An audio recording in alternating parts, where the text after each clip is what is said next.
My name is Sarah Smith.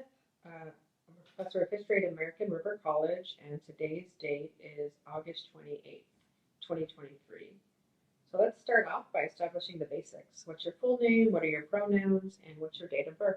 Hi, my name is Lupe Ochoa. My pronouns are she and her, and I was born June 5th, 2001. That makes you 22. Yeah, I don't remember 9/11. I'm still young. So tell me a little about yourself. What are your interests and hobbies? What do you like to do? Well, I obviously am a student, seeing how I'm in this room.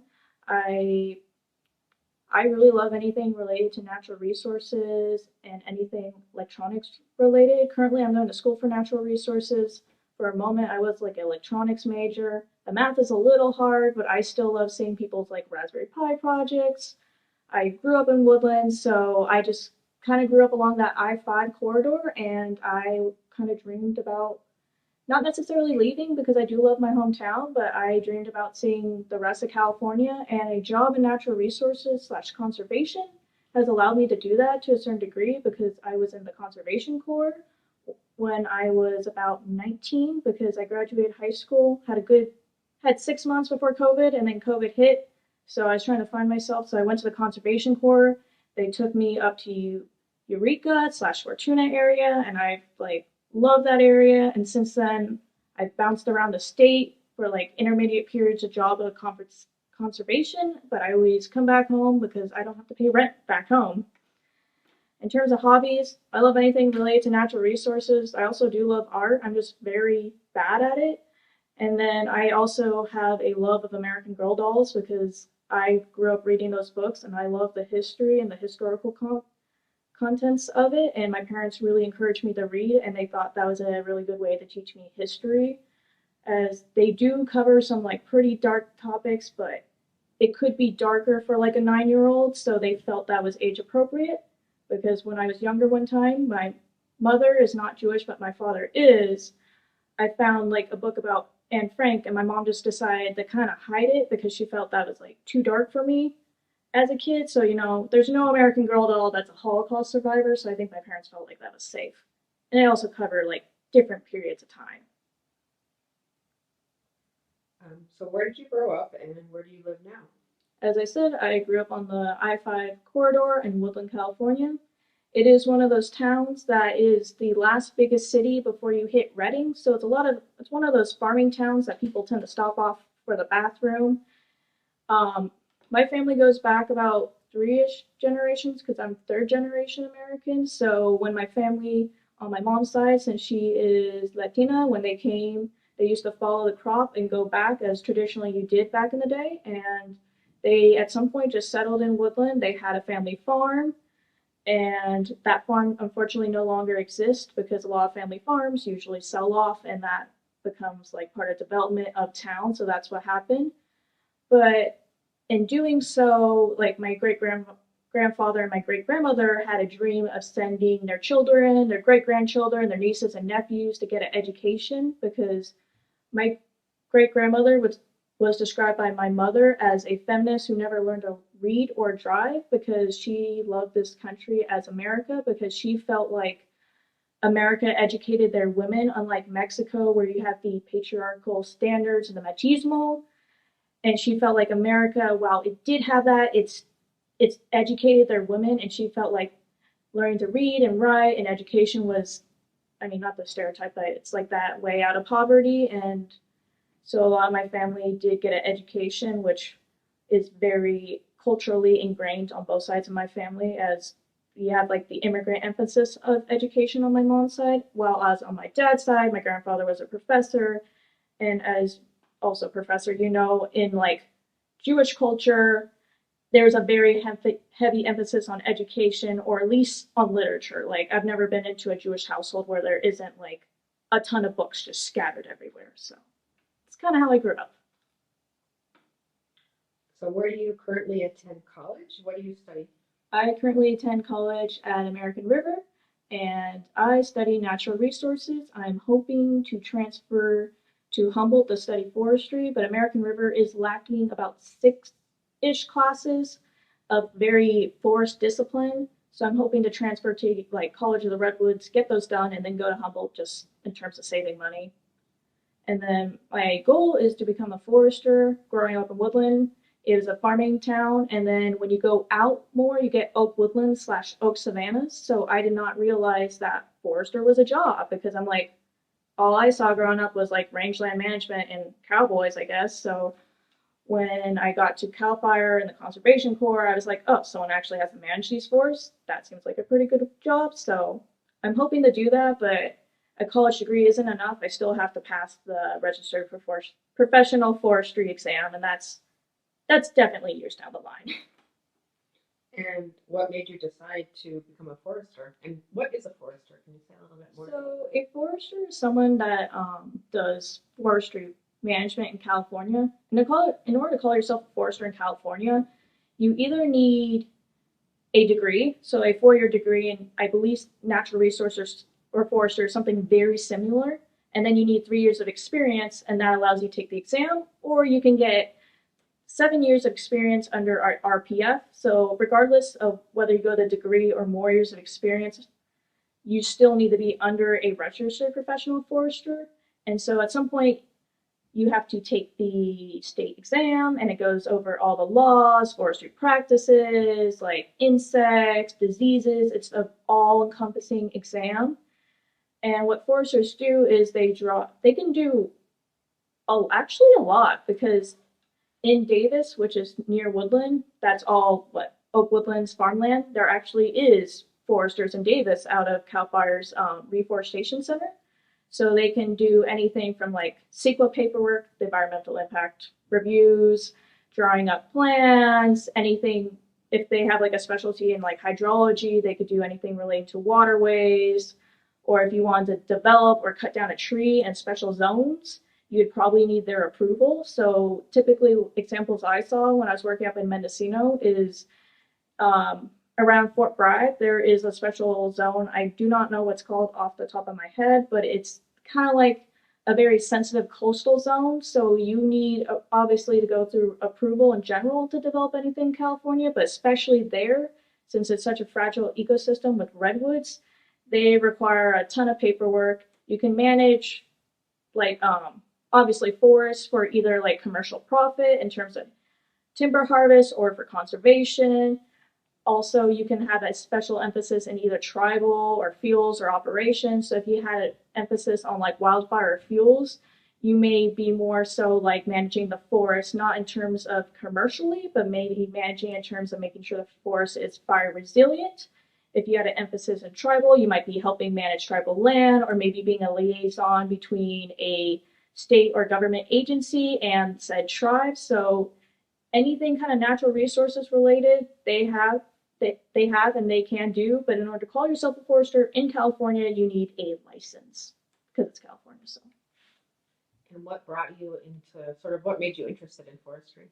I was always interested in the outdoors. I grew up next to a farm field, so like I always want to see more of California. And in order to do that, I would tag along with my little brother's Boy Scout troop, because when I was growing up, girls weren't allowed to officially join Boy Scouts, although I'd argue that I did more of the work than a lot of those guys in that troop.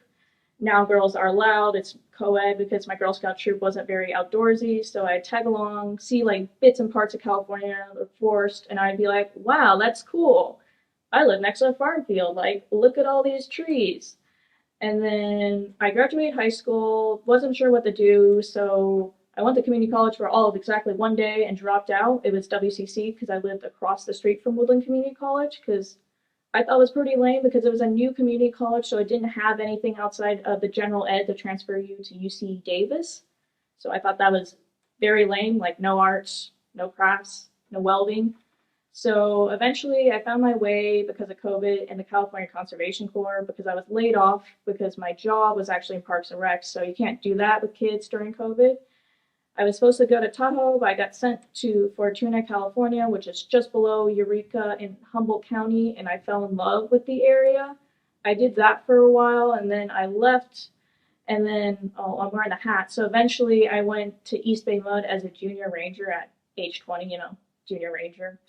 but that was what they called their interns. That was more rangeland management and oak woodlands because East Bay Mud is in the Sierra Nevada foothills.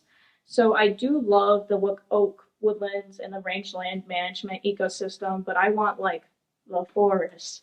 So eventually I was hired on with CAL FIRE as a defensible space inspector, and I was a forestry aide, meaning I was a seasonal. So a lot of CAL FIRE employees, like firefighters, and other little kind of niche things are also seasonals. There is like a permanent, there are employees that are permanent, but like the majority of what you see at CAL FIRE is seasonal. So I was up in Mendocino and I was actually under my supervisor, the forestry tech, who is a perm position. He is the son of a forester, so I was learning all this stuff about CAL FIRE and forest because I didn't grow up in a forest. I was like, wow, this is really cool. And at CAL FIRE, because I was in prevention and doing inspection, I was on the fire side of the organization. So I didn't need a degree, but I was like, okay, my goal is to one day become a wildland firefighter. And then that doesn't obviously require a degree, but if you want to go work on the forestry side of the organization, you're going to need at least like a 4-year degree. So I was like, okay, it was sort of a compromise because I wasn't really thinking about school with my parents. And I can like show my parents, I kind of showed them this roadmap of forestry. And I was like, look, if I stay with CAL FIRE, I stay on as a seasonal, and while I'm a seasonal and on the off season, I slowly accumulate credit. And then eventually I'll transfer to the Humboldt State for forestry. Hopefully my emphasis will be wildland fire just because I kind of worked around that. So that's kind of what I know. I'm not too familiar with like tribal or hydrology, which is water. And then afterwards, after Humboldt, I get hired on again just as a permanent employee. I do like my 3 years under RPF, and then hopefully by then I will take the forestry exam and I will pass it.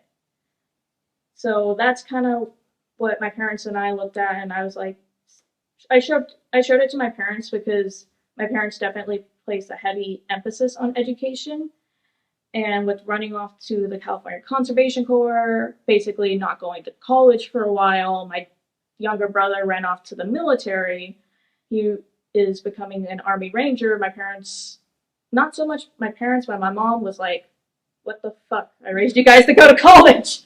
She was not happy at all. My dad was more so like, if you want to go to college later in life, I am supportive.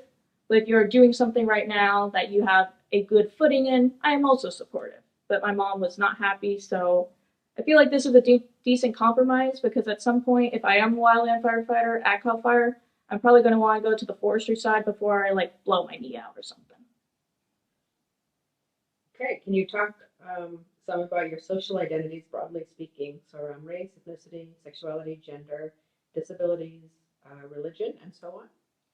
Yeah, so that one's actually, I'll definitely talk about it. That one, I had to come to terms growing up with that because Woodland, California is like, you got half the population that's white, half the population that is Latino, and maybe there's a couple Asians, maybe one Russian, which I guess is white, but they have their own, because it's an immigrant community, it's very distinct from the greater assimilated white population.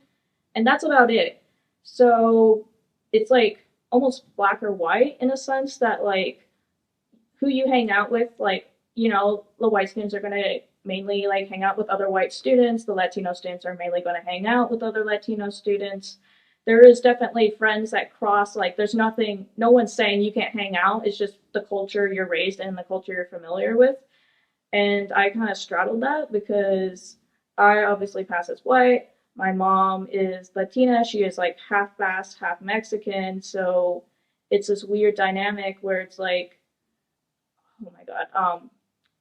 Basically growing up, when they would look at the school attendance and they would read off the roll, they would get the Lupe and I'd be like here and they would be very confused. As one person once told me that I didn't take offense to it. I just think it's funny. It sums it up. Why does a white girl have a Mexican name? So growing up like that, my parents didn't really speak about it because I once did try to come to them and they didn't really understand because they were like, they were basically middle class. So they're like, well, everything's good. So like, why are you kind of upset about this? So, but I grew up like in a very Mexican American culture. So my family's been here for about 100 years on my mom's side, so it's almost assimilated, but it's a very Mexican American culture. So like my mom's not gonna know who Bad Bunny is. Like they don't. The best way to describe it is when they left like Michoacan, they left with the culture from 100 years ago in Michoacan, like a very like farm-based culture, very like, but also at the same time the culture was different. Then I look at my friends because my great grandmother, the matriarch of the family, placed very heavy emphasis on women's education and was very anti-machismo our in like my family's Mexican culture, which is very rare to find. You're going to find that mainly among my generation and more of like queer spaces. You're not going to find that usually in families. Sometimes you do, sometimes you don't. So a lot of like machismo or patriarchal struggles that I see like my friends have with their like Mexican families, I didn't have to go through that because my family is pretty assimilated, and just because there was that, my great grandmother was a very feminist woman for her time. Like she was very feminist. The term feminist I don't think was invented in then. So she was very like atypical of that. And so I grew up in a very like, my mom was not you go girl, but my mom was like, look, you're going to get an education, you're going to have career opportunities, you're going to be able to do X, Y, and Z. And so I had that confidence, but like at the same time, that confidence got shattered when I was sexually harassed. And that was, I think, one of the lowest moments in my life. And then on my dad's side, the Jewish culture, it was, my grandfather was a professor at UC Davis. So it was very like heavy on education. However, because I grew up in Woodland and I was basically, when I told people I was Jewish, they would say, oh, this is the first time I've ever met a Jewish person. So I grew up outside of the Jewish culture. I did not go to Hebrew school or any of that because it was Woodland. There are no Jewish families. There was a Jewish cemetery that actually the land was donated to the YMCA, so now it's a soccer field. So like, that's another topic of interest. I'm like, supposedly they nicely dug up the bodies and moved them to Sacramento and donated the land. So that was like the one Jewish relic I found in town that I'm like, huh. I used to play soccer there, ironically. So I grew up like not really knowing my culture because I'm also like a no sabo kid, which means among Mexicans it basically means like your whole family speaks Spanish but you don't, and they'll give you shit for it. And like among the wider like Latino community, I do kind of get shit for it because like usually they don't assume because I pass as white, and then they look at the name and then they try speaking to me in Spanish, and then I have to like poorly Duolingo word it back saying in Spanish, like, sorry, I don't really know any Spanish or that. So I didn't grow up knowing Spanish. So that is a huge, like, if you're Latino, you know, like, they'll give you so much shit for not knowing the language because so much of the culture revolves around the language. And by not knowing the language, I don't know a good amount of the culture, even though I grew up in a, like, predominantly Latino community. And then among Jews, there's less stigma. There's a lot less stigma for not knowing Hebrew because you're living in the diaspora. But because I didn't go to Hebrew school, I had to like go back and learn some of the cultural traditions as like me in my 20s because I was not familiar with stuff. I did not know some of the holidays. Some of them are minor, so they get forgotten, but like a lot of the holidays I did not know, a lot of the cultural stuff I didn't know, so I had to go back and learn that. So it's very interesting because I did grow up mixed race, but like I didn't know either one. I knew a little, like enough to say, okay, I am X percentage of this, that, maybe a holiday or two, but I didn't really know because my family was just stereotypically middle class.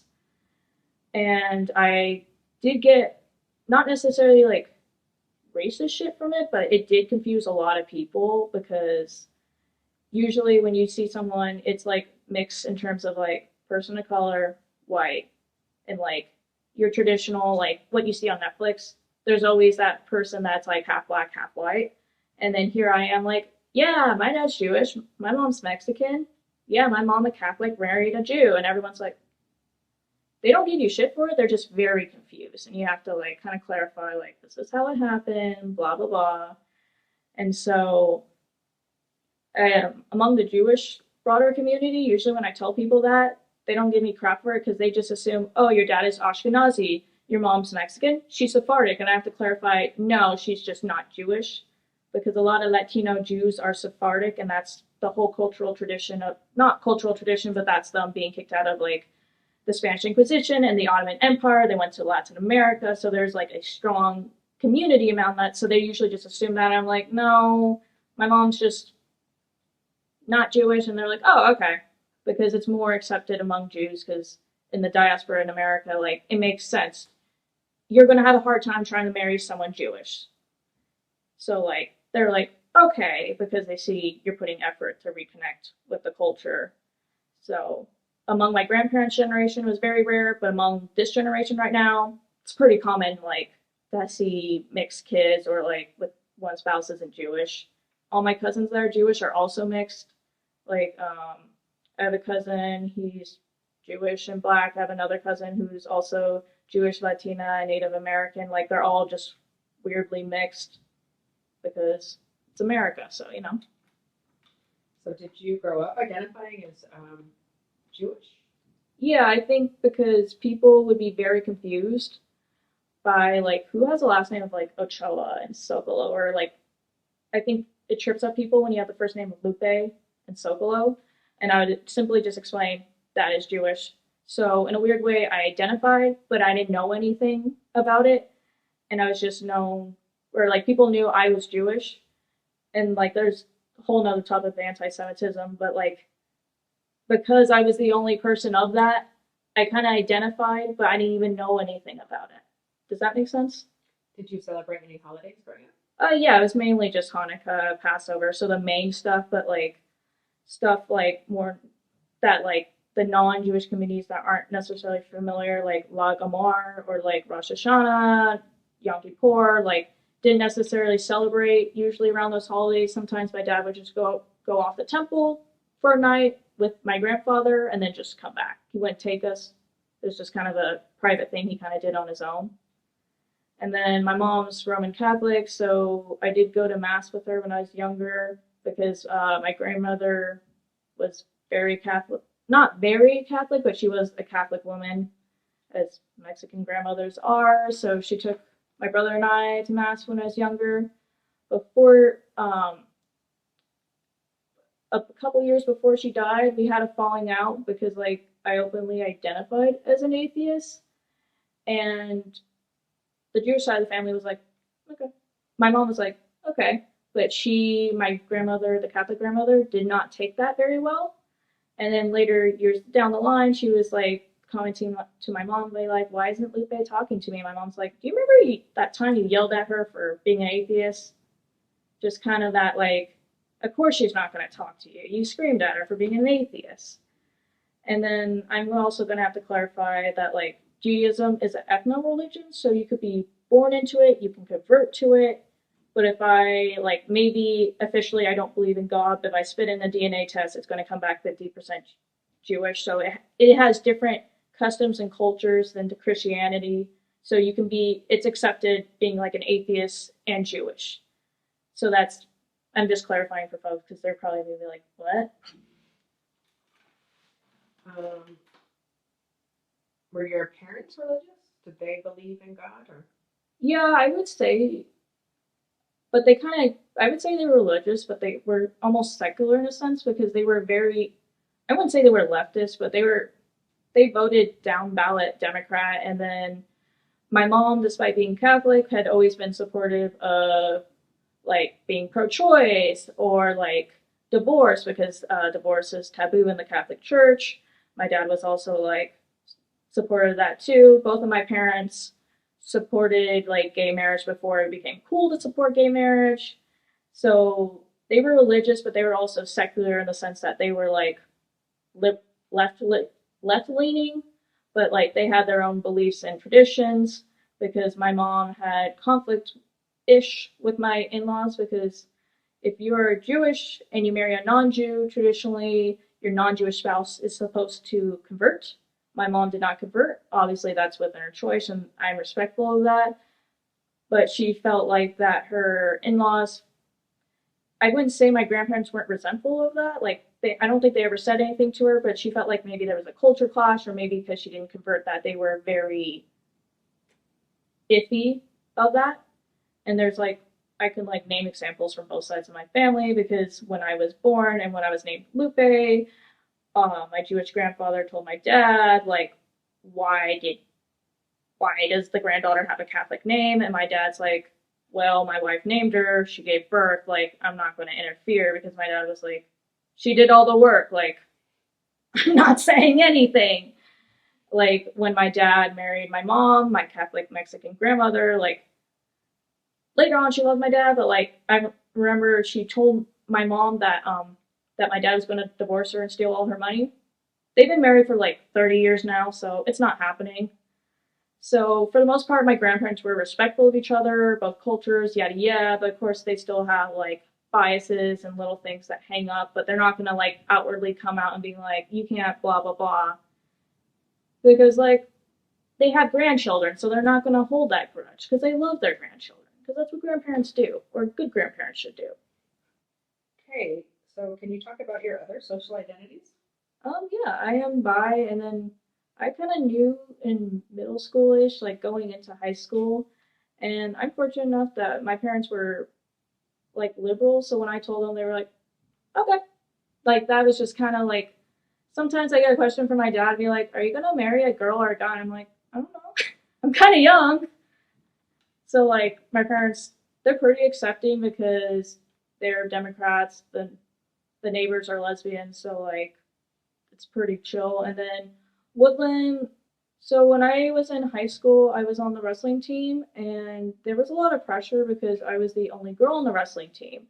So like I will fully admit I am not a good wrestler, and that's probably, I should put more work. I should have lifted more. Should have like ate better. I was just eating nothing. That's a whole nother discussion of wrestlers and eating disorders for the weight classes. But because there's so much pressure, like, ooh, I like held on to that. I held on to that with a death grip. Like, you were not going to force me out of the closet, because I was just not comfortable. Because it wasn't from my team. My team was like fucking great. It was from other people that freshman year of high school I got sexually harassed terribly, because it was a welding class that we never actually welded. So we stayed in the classroom all day, never went out to the shop. Teacher teacher was something interesting. So he already had a myriad of complaints in terms of racism against him because he was the football coach. So he did not have a good handle on his class. So it was a class of like 27 guys, 3 girls, freshman year of high school. You can imagine what happens when you're not directing the class to go do stuff. So it was a lot of like sitting around, and I used to get like harassed because the guys there, they weren't on my wrestling team, but they knew I was on the wrestling team. So they used to like spread rumors saying like, she's a whore, she sleeps with all her like wrestling partners. I bet she's like such and such's cock. And I remember, and I think obviously they do it because power. And B, he, I think that was his way of like trying to flirt with me, and I would like shut it down or just not say anything. But like, if that, it, like abusing someone's your way of flirting, that is like a terrible fucking way of flirting. Like, because I remember one time he like came up to me as I was walking to the shop, and he's like, he whispered, "I'm gonna eat your pussy," and I was just like so unhinged that like I started bringing. I had a pocket knife from Boy Scouts, so I used to keep it in like my little sports bra, and I was just like so on edge because I was fortunate enough they never took it any farther than verbal. They did like destroy some of my school supplies, but they never touched me. But I was so worried that it would get to that point that like I had a knife on me because I did not want it to get to that point. And I used to just kind of hide out in the girls' bathroom all day in class, like because we weren't doing anything in class to avoid any of those interactions. I used to just like sit on the toilet and watch YouTube. So because I think they were starting to suspect it, so I think at one point they did like they asked me point blank like, "Are you gay?" And I was like, "No." And technically, I didn't say technically I'm bi, but I just didn't say anything because I was like, I can't hide the fact that I'm a girl, and like there's nothing wrong with being a girl. but like they were slowly kind of inching towards things that I was not comfortable with them having because they were already sexually harassing me horribly and bullying me. And to that, I think I made the right choice to stay in the closet because it was my safety. But now that I'm 22, that happened when I was 14. Like, I wish I could tell, like, 14-year-old me, it's gonna be okay, to give her a hug, being like, yeah, I'm fucking bi. Like, you could scream that out if you want to. Like, there is nothing wrong, but, like, I stayed because they were doing all this, like, pressure of sexually harassing me. And then on wrestling, in wrestling in general, the wrestling culture, at least at high school level, probably collegiate, I didn't wrestle in college, so it's like everyone stereotypes it of it being gay. So they're so with the wrestlers, they will run with that as a joke, like not in a homophobic way, but they'll like they know the stereotype of like what outsiders think of the culture, and so like within the culture, like they do joke like a lot about that, not in a homophobic way. Be like, hey yo, that's like my bro and my brother and my boo, you know, something kind of like that. But if you like, but if they were in front of something like an outsider or another team, like they're not going to do that because there is that pressure of like everyone thinks the sport's gay, and like I used to be like, no, it's not gay, but now I'm like, yeah, it's pretty gay. But there's nothing wrong with that. So like, I fucking love the sport. I just don't love the deep eating disorder. I don't know if I mean, there's a joke to be made how like all wrestlers have eating disorders and all gay men have eating disorders. So there's an overlap.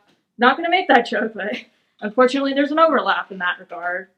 So I would say like school, because of sexual harassment, family, they were just kind of fine with it because even within the Mexican culture, that tends to be very machismo or patriarchal because my family's culture wasn't necessarily like that. And so, like, yes, I have all these Catholic tias that go to mass, but they also donate to Planned Parenthood. So it was very chill in that regard where they're like, okay, like, who you going to bring home? Like, that's what they want to know. It's not like they're just curious who you going to bring home. And then among the Jewish culture, it's different in Israel than it is in the US because we're in the diaspora. The group I go to, Hillel, very LGBT friendly. My family is part of a Reform synagogue, and like Reform and conservative synagogues, it's like, at least in America, it's like pretty accepted, and it's like almost like it's just kind of there. So no one's going to give you like crap for it unless you go to a like maybe like a more orthodox setting, like they're like you are running more traditional, like you can run into problems there, but like within like the reform or conservative community within the US in terms of the synagogues, like no one's really going to give you shit for it. So I'm lucky in the sense that it's a very, my family is open. The culture that I come from, like, is open on terms of my dad and mom's side of like the Judaism and the Mexican culture. It was just that school environment wasn't open, very open. And then Woodland is still kind of like, it is still like, Woodland leans more liberal, but it also still has it's still, I wouldn't say very conservative, it's not Reading, but it has its conservative strains of the old farming families and such. So like, I did Boy Scouts, and I never really said anything there. Like, I'm pretty sure several people suspected, it just also never really came up. But I remember I was not at Boy Scout camp, but this was like a story I heard back in the day. I think someone had gone to camp in 2013. It might have been Lassen. I don't remember the camp. They fired one of the counselors because he was gay. I don't know how this came about or how they found out. They just fired him. But You said this was 2019? 2013. 2013. Yeah. So they fired one of the counselors essentially because he was gay. And the scouts were very pissed off because they loved that camp counselor. So in protest or in solidarity, they all painted their nails. Like, that was their protest at camp. So like, yes, but also what? But also like, the sentiment is there. So like, the fact that like a lot of these Boy Scouts were really fucking pissed that that counselor was fired because he was gay. They were like, that's not fucking cool. Like, I don't know what his name was. Like, bring Brandon back. We liked Brandon. I don't care if he's gay.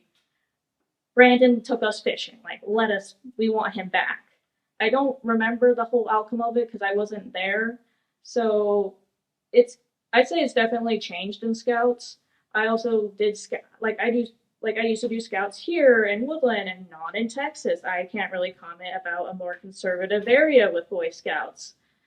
And then in terms of my employment, I worked for a city of Woodland, so obviously that's a local government, non-discrimination. I can't really give you a feel from there, except I did work with youth. So like I would sometimes they would come up to me and they were like elementary to middle school age, and sometimes like they were out and proud because sometimes I used to work at an after school kind of camp thing where where like middle schoolers just need somewhere to do their homework and eat snacks.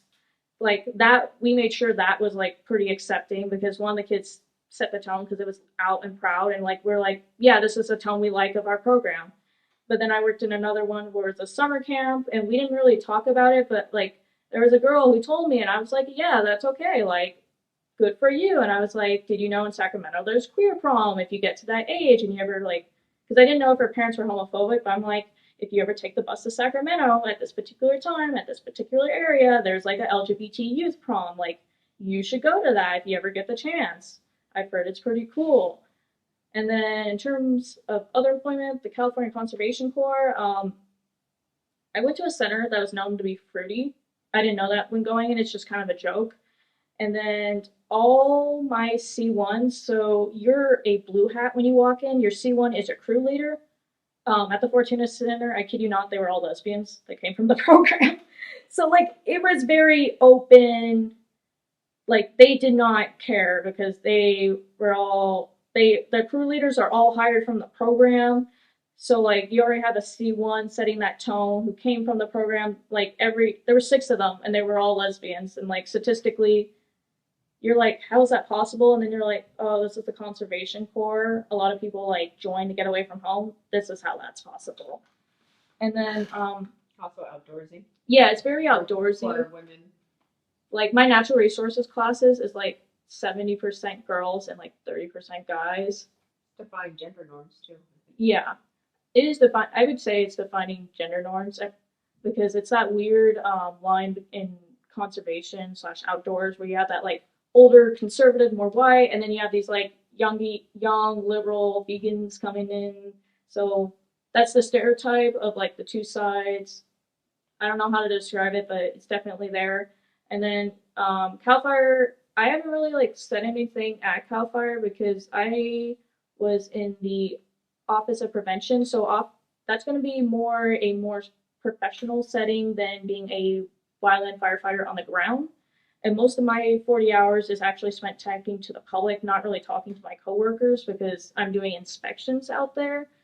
So, but I definitely say there's definitely an old school CDF attitude that like about Cal Fire used to be called CDF back in the day. They had a name change. Oh, okay. So California Department of Forestry and Fire, but now it's just Cal Fire. So CDF, when people use it in a context, could almost mean like maybe they just grew up knowing Cal Fire CDF, or it's kind of almost as a fill-in for that old school CDF attitude. So it can be like, obviously as an employee, I have rights. I have the equal opportunity. So like if my employer came to me and called me a fag, I can go file a complaint and stuff. So it is one of those things where it's kind of like the military, where I would say it's in transition, where you have old school attitudes, but then you have younger recruits who are like more diverse or from different communities. So they're going to have to adapt around this new generation, because this new generation is like not always going to be white, it's not always going to be straight, it's probably into prescribed burning in terms of like land management instead of all fire is bad. This new generation is coming in with the understanding that fire is an important part of the ecosystem, you have to balance it. So I didn't have anything that really came up with that because I was always in the field, so like a lot of times I didn't really talk to people until I just showed my supervisor like the data I'd gather in the field. But I definitely see like that, how that can happen, and because like I would definitely say like that old school CDF is for sure like sexist. You like, because overhead kind of sets it depends. So if you're a wildland firefighter, like your captain slash your chief is going to set that culture at that station, or maybe like the place where you're at in terms of like if you're on a hand crew. But since I was in prevention, the culture is also set by like my chief, but the culture is also set by overhead because overhead's going to talk directly, not to me, but to my boss. So I'm closer to unit leadership than like, let's say somebody who's at a fire station or is doing hand crew stuff because unit leadership's going to tell a fire station or hand crew, put out the fire, but unit leadership's going to tell my chief or boss, like, we need X numbers, we need this X, Y, and Z. So you're going to have that more unit leadership culture coming down directly, and depending on who your unit leadership culture, it could be super in tuned to what your job is, or they can not know what the heck you do. Like they can be, as they're supposed to be, technically equal opportunity, so, a non-discrimination, or they could come in with that old school CDF attitude and be pretty sexist. So it just depends. And also depends on what unit you are at. And biphobic. Yeah, like homophobic and sexist. That's what I was trying to get at.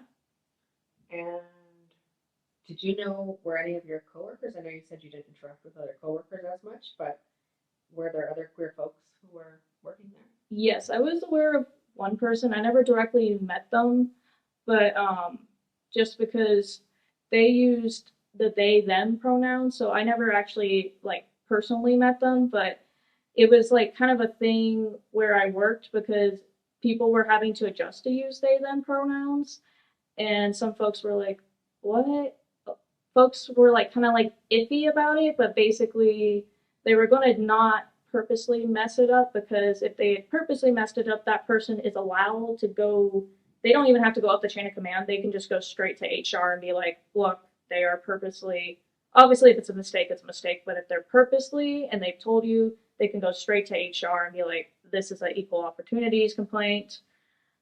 In our non-discrimination training, we have to do online modules, and it actually emphasized trans folks a lot, where they're like, use the right pronouns, don't be an asshole. Like, so that one I think was new in the module because it seems like it was added. It was the first time I did it, but I'm like, it kind of just weirdly stood out to me. So I'm like, I think this had to be added into the non-discrimination training. Did they say in the training, use the right pronouns, don't be an asshole? Not quite that, but that was the general like gist that they were going for, as don't do anything that will get us sued. I would have liked that. I would like to see that as part of a training. So you said you came out as bi in middle school. Yeah, like to my school. Yeah. What about high school? Were you out in high school? Freshman year, definitely no, because I was like keeping to that closet because of the sexual harassment, and then never officially, but I think people kind of suspected. And then I actually hung out with a group of friends. Think of like the stereotypical art people, the theater nerds, you know what I'm getting at. So we all hung out under a tree, and depending who you called, it was either called the emo tree or the gay tree. So like, it was just one of those friend groups. They were all into arts or something, and so never officially out, but I think people were strongly starting, like if they'd be like, yeah, that would make sense. And then another place I hung out was Pioneer Opportunities Program, and it was just kind of like an after school place to like get snacks and hang out. And there was this one kid, and when he was there, like 4 o'clock was after school was gay hour for us. Like all the like queer kids that are like Latino, we all just kind of hung out there. And then he left, and then because the person running it was also queer, and they moved on to like better job opportunities. So the people were coming who replaced were straight, and they were like not homophobic, and they were perfectly fine. But we lost that like energy we had of like a Latino queer community, because I remember one time it was brought up, and I kind of just accidentally outed myself because I complained that I missed like this energy we used to have. And like I weirdly I don't know how to describe it other than I accidentally just outed myself by saying I miss that energy we used to have in this room at 4 o'clock on a Wednesday afternoon. Were other people out? Some of them were, some of them weren't. but it was considered like a safe space. So like if you showed up there or you were hanging out there, you were probably either an ally or you were out.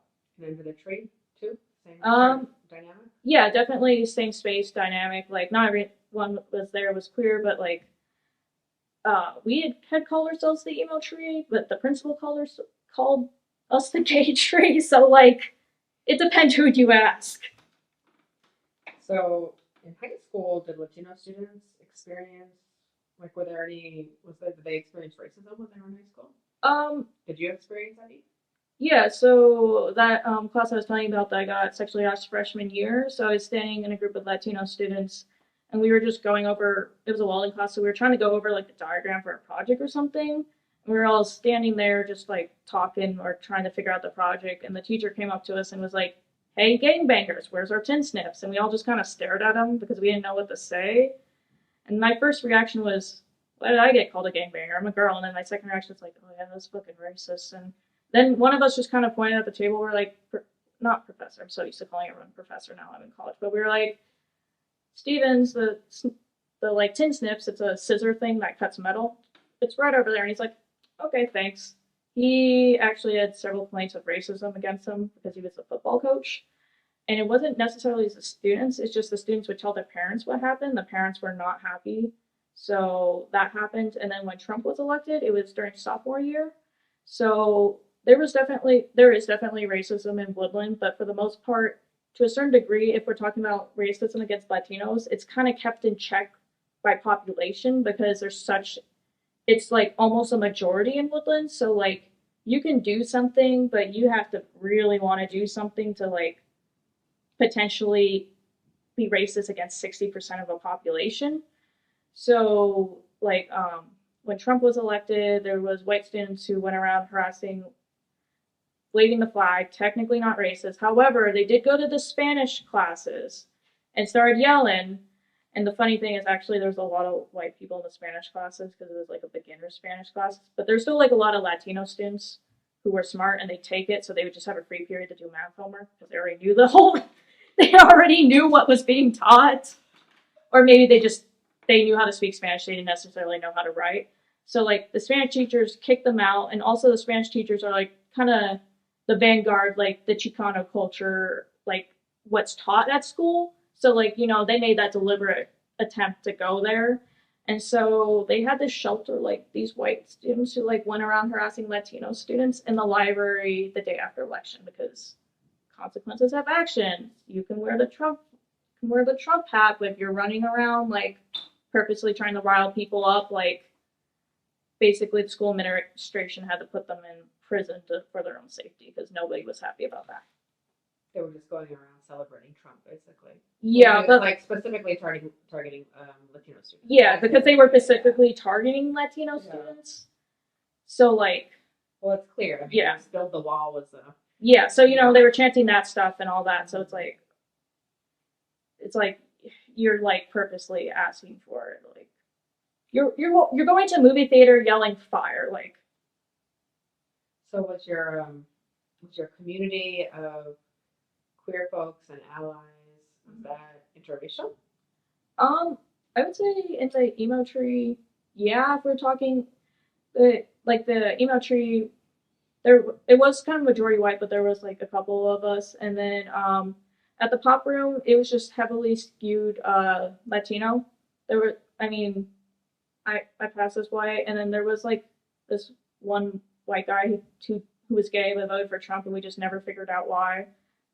That was a mystery to us. But yeah, I would say so, but also like among like the culture wise, it is definitely like it's going to gear towards more of like your mainstream LGBT culture in the US, which is like by kind of default of population is going to be white. So if you wanted like a more like Latino, you have to go seek that out. So it really depends if you're asking in terms of cultural context. I'd be like, yeah, but it's also like maybe it's not necessarily as accepted as in Latino circles among older generations that are more conservative, more machismo, more Catholic, among younger generations that are just having the best time of their life. So it depends. I don't know if that makes sense. Yeah, that makes sense. Mm-hmm. So what does it mean to you personally to be bisexual? Well, I just kind of knew it because I also liked girls, so it's just like growing up, yeah, I thought that guy was cute, that was guy, but like it was never something that really stayed. I don't know how to explain it. Where like it's just like a fleeting crush, you know? You do what you do as a kid because you grew up in a straight culture. And so I guess bi was me just realizing, oh, I like girls too, but then I was like, but I still like guys, but there's a term for that, so that's why it was bi.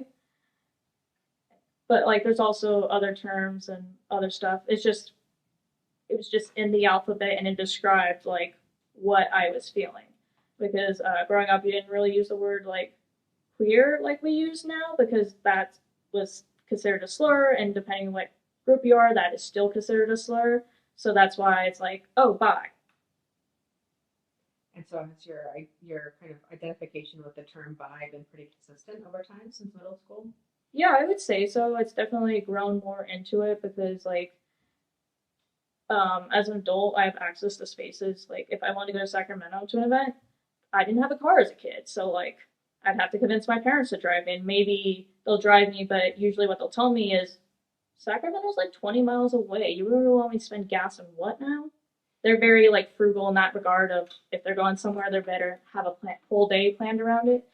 And then as an adult, in terms of like there's like mainstream LGBT culture, but a cool thing that I found was the UC Davis's girls rugby team is very obviously it's very fucking gay. And I snuck into one of their parties and I walk in and I didn't realize it was gay. I came from like a frat party and I hated it and I was walking towards my car, but I thought it was a frat party, so I was just gonna sneak my way in. Turns out it was someone's birthday party, but they let me in because I helped the birthday girl get something out of her car. And I was like, it was like a, because the majority of the team is like queer women who are also Latina. And it was like, I walk in and I see like a lesbian flag and a trans flag. And I was like, oh my God, this is like cool because I never seen that as an adult because like most of the LGBT spaces are going to skew more towards like white or just mainstream culture. But this was such a niche like Latino LGBT thing that I was like, oh my God, this like these spaces do exist, even though I'm a no stavo kid and don't speak Spanish and I look hella white. But it's like seeing that reflected in my own culture made me very happy along with the free booze. I drank way too much that night. Have you found other spaces like that? Yeah, like to a lesser extent, Hillel is like a Jewish student organization, and they're very like liberal. So there is like a portion of us who are like LGBT, and then within Hillel, like you have varied degrees of people who are out because like it's everyone's own journey. So like I know someone who's super out to like all of UC Davis, but not his family because he came from a like post-Soviet family. He's like Russian and Jewish. So like they're gonna like maybe lean a more conservative because they grew up in the Soviet Union. So I was just kind of shocked because he's out to the whole college campus, but not necessarily his family. And I was like, but it's also everyone's like own decision and safety. So like I am respectful of that. I hope to one day see like Pride in Tel Aviv. That is like that would be cool because that is like the gay capital of the Middle East, and like I want to see that. I want to see Pride in Tel Aviv. Do you have family who are from Israel? What? Do you have family from Israel? Yeah, I have a couple of cousins that just live there. Not really in contact with them, but if I ever do go, I might just hit them up, not for a free room, but just to like meet them. Because I know like other family members visit them. My dad's just never been out of the country, so. So we haven't talked about gender identity and expression. Mm-hmm.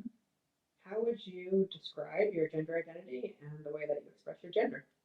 I would definitely say if you ask my mom younger, I would be a tomboy. Like I did have like my certain things that were girly that I liked because my mom used to tell her friends, be like, "Oh, I have a daughter who wrestles and plays with her American Girl dolls."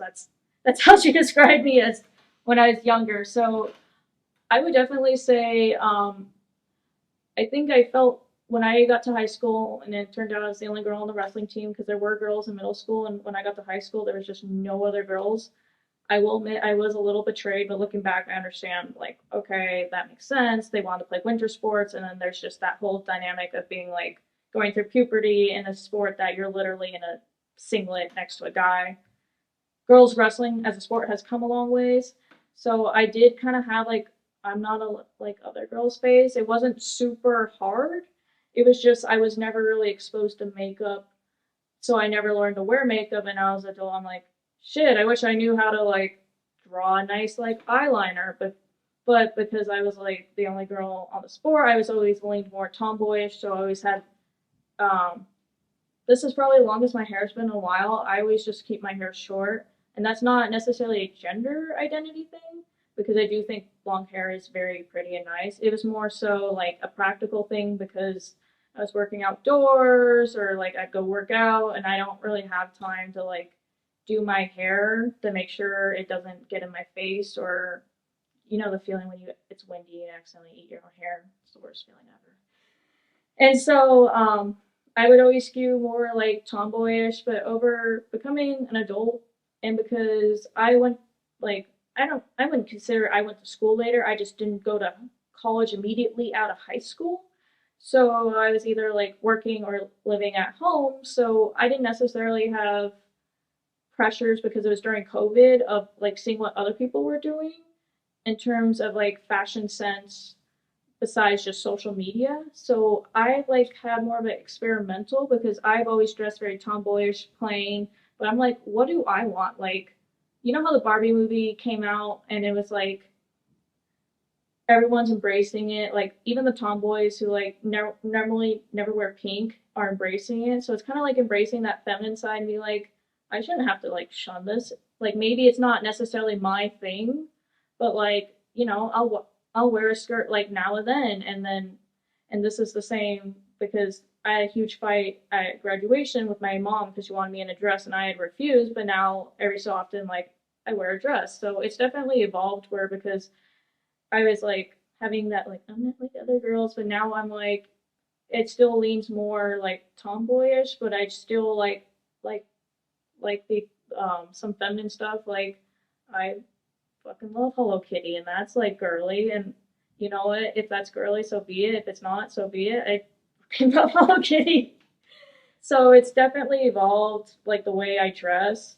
I just dress more tomboy because that was just kind of how I grew up. And then I had the hand me downs, and then I'm just kind of lazy when dressing myself, so it's usually just throw on a pair of jeans and a shirt because I usually get up like right before I have class or work, so I'm very lazy and like I would like to plan out an outfit.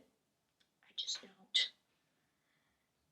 But like Do you feel like you're figuring things out a little bit in terms of what you feel like your gender expression, what kind of gender expression feels most comfortable to you?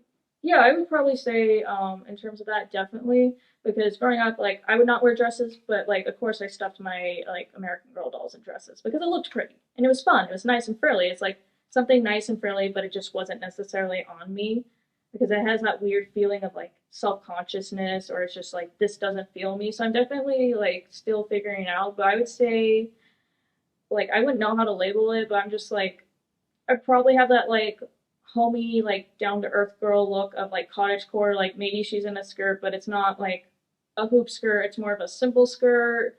She has like those kind of earth tones. Maybe my probably has pink nails though, so it's kind of that mix of just like feminine, but like kind of almost like earthy tones. So I'd probably say I have that. And then another thing is like I don't really wear bras, probably because I don't have to. I'm not wearing them because I've never met a bra that really fits well because it always like pokes you or digs into your shoulder.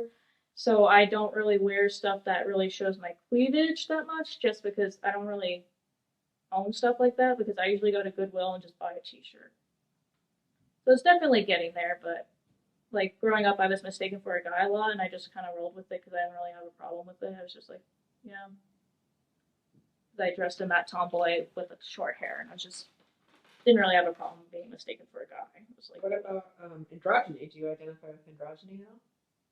I'd say maybe, but I also don't know because I have hips and like I still like pink stuff and like frilly stuff. I guess I like pink and frilly, just not necessarily on me, but I do like cute stuff. Okay. Anything else you want to say about gender before we move on? Um, ooh, that's a very open-ended question. I don't know what to say. I'd probably say like I have an androgynous look of purely out of laziness, short hair, jeans, shirt. Also, I had worked conservation jobs a lot, so like as much as like I'll have a cute skirt I want to wear, I can't wear that to work because a tick was going to come up my leg. So I got to wear pants. I got to like put bug spray on stuff, and it's like, do I really want to put bug spray on that really cute skirt? It's probably going to be like the pair of pants that I've worn for the last 5 years. So definitely, there's kind of more practical look or androgyny because I'm lazy. Okay, so the next question is about disability. Do you have any disabilities?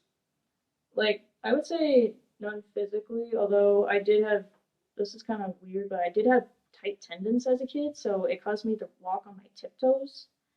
And I didn't really get physical therapy, but my parents took me to the doctor, and back in the day, they gave me this leg brace to wear at night to stretch out the back tendons. So I did have to wear that. I just didn't have to do it in public because like you can't really walk with it. So it did stretch out, so I don't walk on my tiptoes anymore. Fortunately, I am flat-footed, so I always have to get like special shoes. So I would say none so physically. I do have ADHD, and that causes definitely issues in college and in work, but I'm getting there. We're learning time management because everything was simpler in high school. You just bounce from one class to the other. And now college, you're like, okay, yeah, I have 2 hours. What do I do in these 2 hours? I should probably study in these 2 hours, and then you get caught up with something else. So ADHD, how does that impact you on a daily basis? Um, I struggle to stay organized, and I struggle to like get into things that are like crucial, but I just generally don't have an interest. So I'm gonna bring like a certain level of like enthusiasm to like a natural resource class versus an English class that's just my general ed. While like I'll try to read something and I'll be like, I really need this to commute, but it's just not working for me. It was harder because I don't think I was diagnosed later because I think my parents suspected it, but it was harder for girls because basically it was the type of ADHD where I'd stare out the window. I was not running around. I was just staring out the window or always doing stuff. I find it really hard to finish tasks. Like I bought a picture frame yesterday and I have a huge poster that I need to put in that picture frame, but that picture frame is kind of a pain and I need to like get to that, but I'm never gonna get to that. And then it's like I've been saying for the last year and a half, I'm gonna paint my room. Still haven't done it. So I find it hard to get to tasks and actually complete them. That's the pain in the butt. But at least with college, I'm being forced to complete tasks versus like personal crafts or stuff that's just on me. But like if I don't complete it, it doesn't necessarily have consequences versus college or work where there are consequences if you don't complete stuff.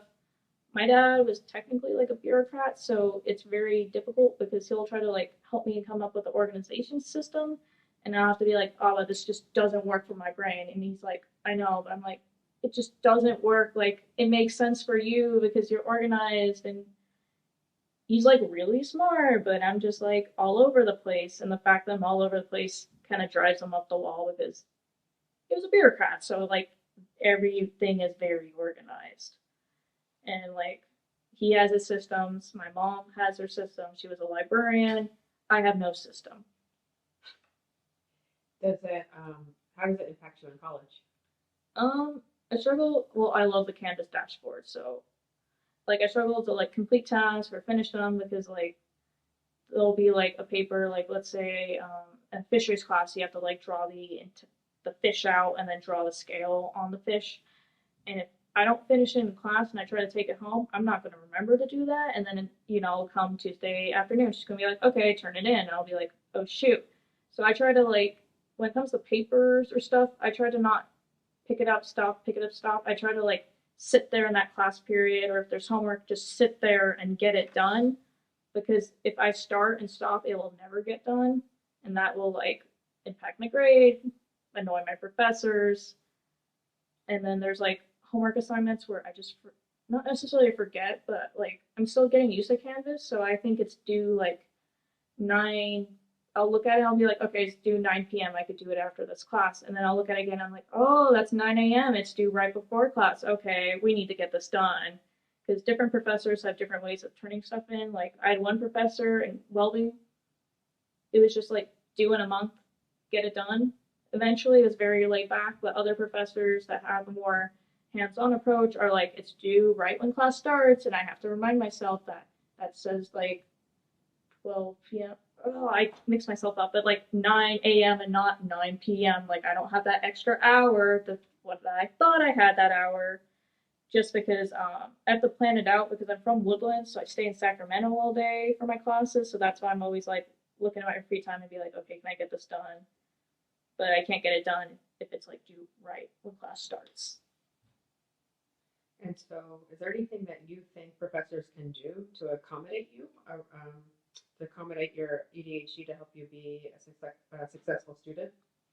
Um,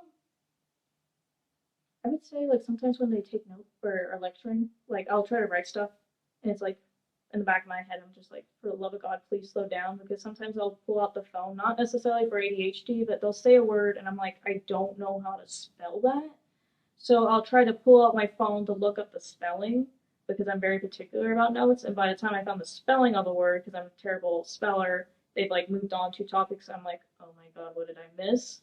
So basically, what I have to do is I have a scratch piece of paper that I take notes on, and then I have to formally organize those in my notebooks and rewrite them all nice with like proper grammar and proper spelling with the organized, because like some professors do jump from topic to topic. Like most of them are pretty good, but when I was trying to do like EMT class, they don't jump from topic to topic. There's just so much to cover, so they have to like, if they're talking about the throat, they'll be talking about oxygen, and then oxygen brings up the heart. So you have like, you jump from like the throat to oxygen to the heart, and you're like looking at your notes and you're like, it's too much. So I guess slow down, but it also depends on the class, because some classes just have a ton of material to get through. And then like sometimes I do stall, like I'll ask kind of a question, and that's more so a clarification question for me, but it's also a question that I can like get 30 more seconds of me writing up what they said before the question, so they don't immediately jump to the next topic.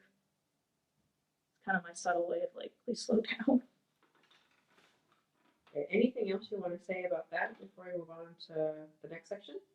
I'm not sure, because I used to work with kids, so I saw ADHD as like hyper little boy like running around.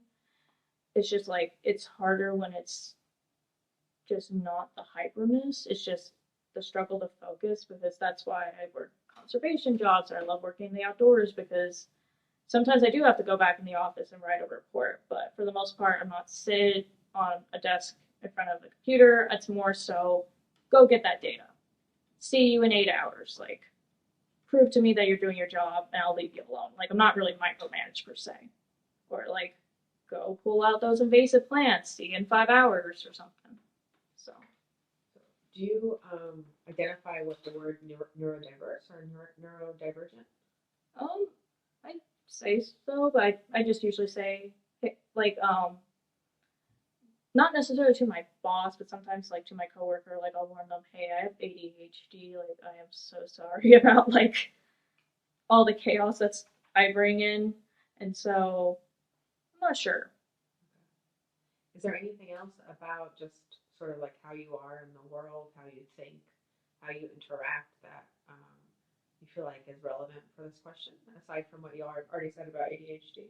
I would say as a or someone in the outdoors that works in the outdoors, you do meet a lot of those people that are like, yeah, I can't work at a desk, and some of it is just I can't stand it, and some of it is like just ADHD and stuff where they're like, I need something, anything, just to keep me going instead of staring at the computer all day. Okay. So you already talked a little bit about class. You said your family's middle class? Yeah. So your class background is middle class. Yeah. Did you say you used to work for Cal Fire Prevention, but you're not currently working? Yeah, it's a seasonal gig because I was a forestry aide. I'm hoping to go back. I'm hoping to go to a wildland academy, or I either hope to go back as a permanent employee. So I may be a seasonal, may be a perm. It's just really kind of like weird. It's kind of up in the air for hiring. So like because despite working there, I can't be a firefighter because I don't have my credentials. So I'm like, okay, why don't I go to a wildland academy and get some credentials and come back? So I can either like, if I pass academy, I could come back as a wildland firefighter. Obviously, I still need to be hired, but I kind of like, my bosses like me, so I can just, when it opens in November, I could just go back as a forestry aide, which is a seasonal gig, and that gig just happens to be in prevention, so I could always come back. The reason why I kind of harp on CAL FIRE isn't a criticism of CAL FIRE, it's more so because, you know, I'm just like looking around and like I don't necessarily have a degree, so that obviously is going to limit my employment opportunities. Like state parks, if you want to be a park ranger, you have to at least have a degree. So it's very competitive in like natural resources or conservation job because a lot of it is so low paying unless you're a biologist or you are at a nonprofit that's constantly underfunded. And CAL FIRE has that funding, it has that natural resource side, and most of all, it has a pension, which I'm like, I want to set myself up for like success. Obviously, I have to save outside of retirement, outside of my pension for retirement. But if I like stay as a public employee of the state of California, I have a guaranteed retirement. And while my parents do own a house, like the housing market's just so bad that like, yeah, I'm not going to own a house at 22, but like, am I going to own a house at 50? That just depends because like, obviously I'll inherit my parents' house, but like, I'm not, you know, that's after their times pass, but like, I'm lucky in the sense that I have generational wealth, but like, I'm also like at the sense that I'm not going to the same economy that my parents did. Like, they always tell me, yeah, it was like a recession, but like, they have the term of starter houses. Starter houses do not exist for my generation. It's just when you get a house, you get a house. So I'm always obsessed with tiny houses because I love the idea of the engineering like problem of making everything smaller and on wheels. But I'm also kind of obsessed because I like look and I love Mendocino County. I could never afford to buy a house in Mendocino County. Like we had gone to Mendocino town itself, and like my friend and I saw like a cute house, and we're like, oh, it's pretty cute. And then we like opened the real estate magazine. It's like 1.3 million, and it wasn't even a mansion. It was just a small house in downtown Mendocino. We were like, oh my god. So it's just like I remember 2000. Oh, but it was in downtown Mendocino. Yeah, Oh, yeah. so it's like right on the coast. So I remember 2008, and my parents came out fine, but there was like a lot of stress about that. So I'm just like paranoid. I'm like, I want a pension. Like, I want healthcare benefits. I don't want to like hack it out in the private sector. And then, like you were saying, state parks, for like what you need in state parks, it does not pay well for what you need. So in terms of conservation, I would say nowadays, like most of the money is in fire. Even if you're like private sector, you could like go do like field reduction on somebody's property and be a private contractor. There's like a bunch of contractors in the fire world that give pretty lucrative contracts from either CAL FIRE or the Forest Service, depending on the contract. So that's why I'm like, okay, I love conservation. I do like find fire interesting, but realistically, no one's going to pay me more than like $15 to pull invasive plants or do that sort of stuff. Like, you're going to have to eventually go towards fire. Well, it makes sense with climate change. Yeah. So, class. You said you're middle class. Mm-hmm. Can you talk a little bit about what that means to you? Does that give you some security as an Yeah. adult, the fact that your family is middle class? You said maybe you would get your parents' house, but do they help you in other ways? Yeah, my parents have definitely been, I'd say, like, I'm pretty privileged that my parents are middle class, and they definitely have helped me because currently I'm at community college, so like I haven't had to take out any loans. But like the car that I drive, that is a car that is like a used car that my parents paid for my brother. He went to the military, so they loan it out to me. I'm in charge of like gas, so like I am like really secure in that sense that like because I'm going to school, my parents don't necessarily charge rent. And basically I show my parents that like I'm either going to school or I'm trying to work, so I'm trying to progress with my life, that they're pretty lenient on that. I did damage their car and I still owe them like over $1,000, but they're not putting like, basically the agreement is when you go back to like, if you go back to CAL FIRE, you're going to start making monthly payments, because I was already making monthly payments on the damage that I did to their car. And so I would just continue making monthly payments. There's no interest, is what I'm trying to say. And like, but they've like saved up for college. So if I do like, if I get all my like lower division done, eventually hopefully go to Humboldt State, like I can probably not have to take out a loan because they've saved up. So I've been like, I'm like really grateful that like my parents have helped me out, because I have friends that like don't have that support, or they're on scholarship, or like their parents charged them. One of my friends had like $1,600 in rent per month in their house in Woodland, not even in Sac. And they were paying that, and at some point they just turned around and just gave their grandfather $300 and was like, "Here you go."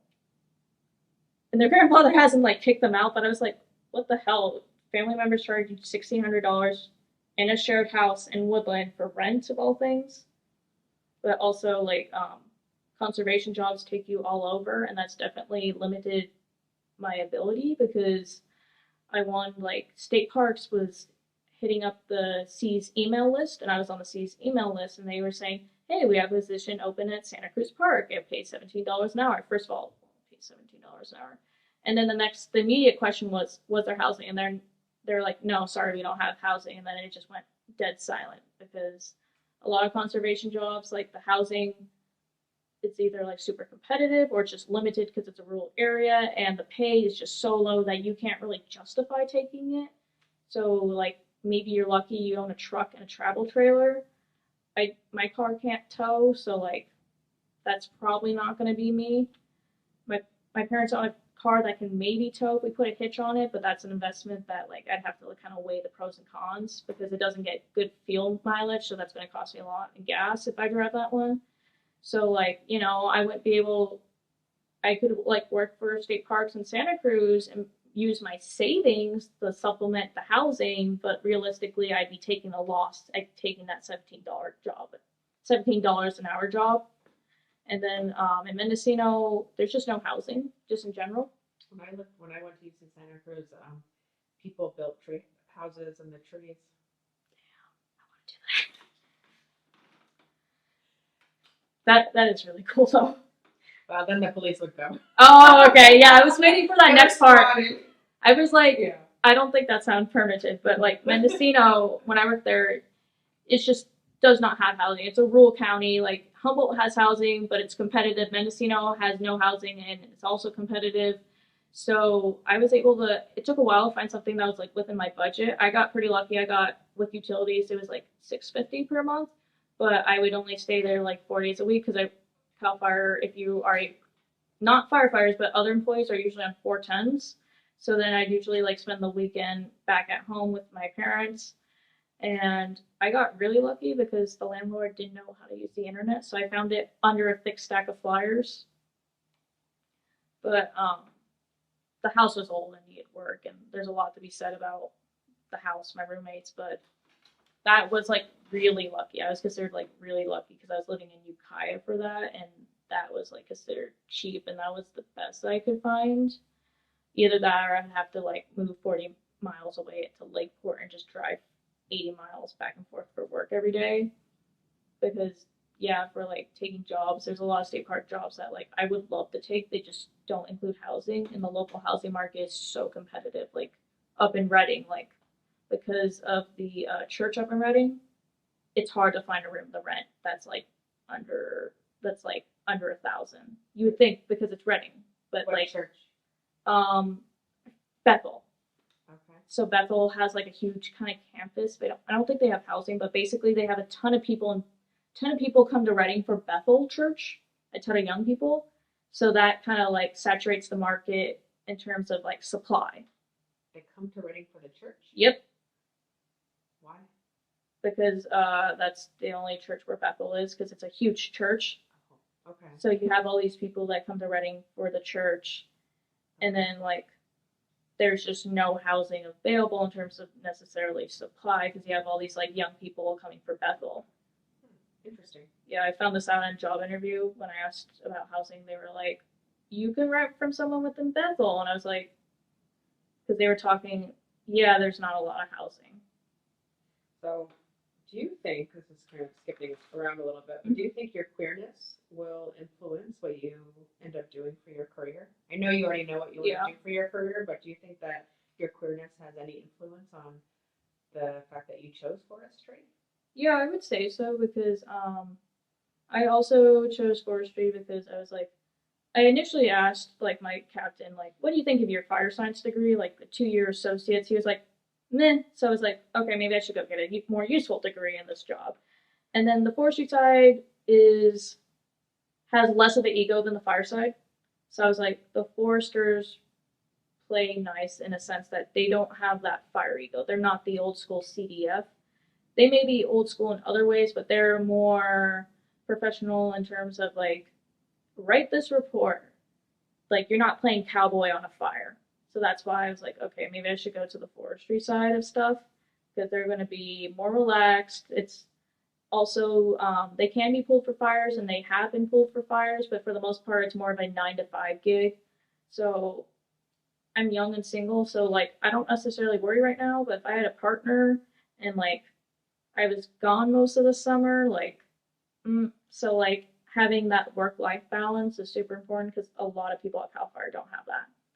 So that definitely influenced because I was like, okay, the forestry degree is more useful than the fire degree. The foresters have more of a work-life balance. They're gonna have less ego than the fire side. Like, So when you're in high school, when you were in high school, do you remember taking any classes that actually touched on queer and trans topics at all? no, like they never mentioned Harvey Milk or anything. We can think of one example of a class. No, I mean, I don't know. I don't know if we ever got to talking about Reagan. They might mention it Reagan in terms of like AIDS activism, like as a little footnote, be like AIDS activism was a thing, but no. I will say in high school, like the culture was changing because like gay marriage was legalized around then, so it was as like corporate pride was becoming a thing. That's the best way to describe it. The culture was more accepting of it. So you mentioned, were there any teachers that were out as queer or trans? I couldn't think of any. I'm trying to think. I can't really come up with one. I don't think there might be like somebody that I forgot, but honestly, I can't think of one. Was there a club for queer students? Yeah, there was like a GSA, and then there was like informal, like my friend group, like half the people were queer, so like the principal used to call it the gay tree, and then there was like little pockets here and there that were kind of unofficial, friend groups, or maybe like in I don't know necessarily like in a cultural club, maybe there's just like kind of that subset that are like queer and then add insert identity. So there might be more that wasn't aware of in high school, but yeah. What did you think of the fact that your principal called the tree the gay tree? Um, I knew she didn't necessarily say it in a derogatory way. I kind of thought it was funny because I never heard it directly from her. Someone had told me that because there was like a gay guy I was friends with in high school. He just wasn't in that friend group I was with, and he's like, "Yeah, the principal told me I should like sit with you guys because she called it the gay tree," and I thought it was pretty funny. I was like, "She ain't wrong." Did any of your friends at the tree, do you remember them sort of like being, like finding that to be weird or inappropriate or something? I think they did kind of like make fun of the principal for that, but I think like after that they just kind of adopted it. So like depending who you ask, then it was either called the gay or emo tree. So it kind of became like a badge of pride, in a sense, That makes sense. because we sat under that tree for all 4 years of high school. So that's why it was just like we were that group that stayed in that one place for all 4 years of high school. So how long have you been in community college for? I know you said a while ago you went to one day of community college. Yeah, and I dropped that. But recently? I'd say like officially it started last spring semester, and then this is like the first semester where it's not all fun classes where I have to actually like hunker down and get your general ed out. But like most of the classes are related to my major, so in my mind it's still fun. But like I have that one English class that's a general ed, So I'm just slowly chipping away at it because I don't know as like a seasonal, like I don't know if I'm going back to like Cal Fire, if I should just finish college, should I go work for state parks? I just kind of bounce around a lot. So it is useful with the advent of like asynchronous or synchronous classes online that I usually, if I have like job interviews planned, I usually like put all the, get waitlisted for all the online classes, and then it's really weird because like for the state, it's really hard to get answers like did you get the job or not because it takes forever for like they may not want to tell you until you pass the background check or state parks may be like yeah we'll offer you the job but we need to wait for someone to move out of the dorm since you don't have housing so it's like this hurry up and wait so it's very annoying so I've just like I kind of have a strategy of just like making sure I have like online classes in case they just like call me up, or if they call me up, I make sure like they call right at the end of the semester or the beginning, so it doesn't like so I could with so I could either like finish the class or withdraw really quickly. So you're taking all asynchronous online classes? No, I'm taking one English online, and then for my in person, it's just classes, natural resources classes that are in person because the natural resource department doesn't really teach anything online. So that's one that I have to like sit my butt down in a class. So if they called me with an offer tomorrow, I'd probably be like, yeah, no, like I don't know, it's only like week one of class, but like I think I'm in here for the long haul.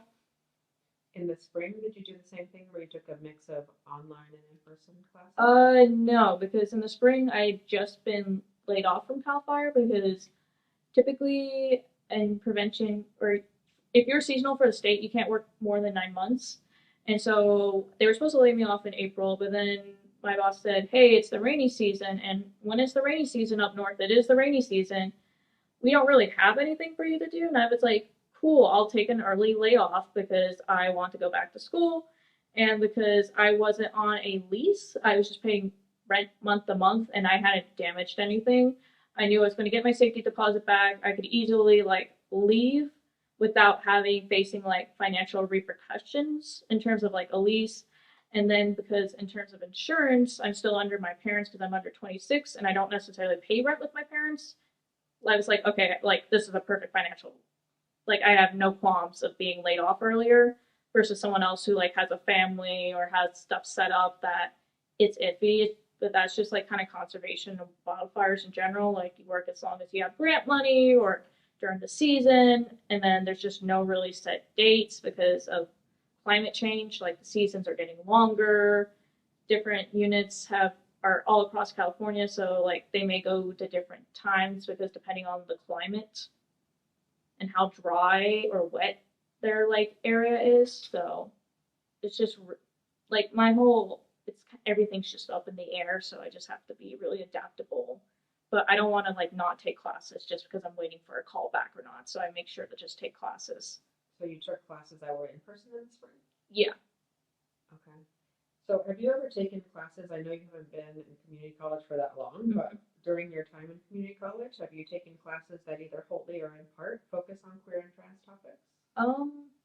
I would say no. Why do you think that is? I think because at first I was taking like I was more on the technical side of the college. It was like the EMT. I was taking the welding. I was taking the EMT class. I was taking welding and like robotics. So it was very. It wasn't like anything humanities related. So I was more on the technical side of it. So I wouldn't say like it's homophobic. I was just on the technical side of the college where you don't really talk about history and like arts. It was more like here's how to build a robot or here's how to do CPR on a person. So they didn't really like bring it up in terms of class. And still, the natural resources is under the STEM, but it's kind of taught out of the technical side of the college. So that hasn't been brought up, but there's like, I'd say there's like definitely like a more friendly vibe in the natural resources. And then like I took a culinary class that was never brought up, but like one of the students was trans, so I talked to her and she was pretty chill.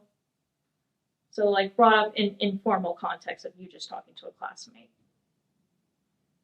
So you've made, or you've been friendly with, or made friends with Yeah, other like students because that are queer?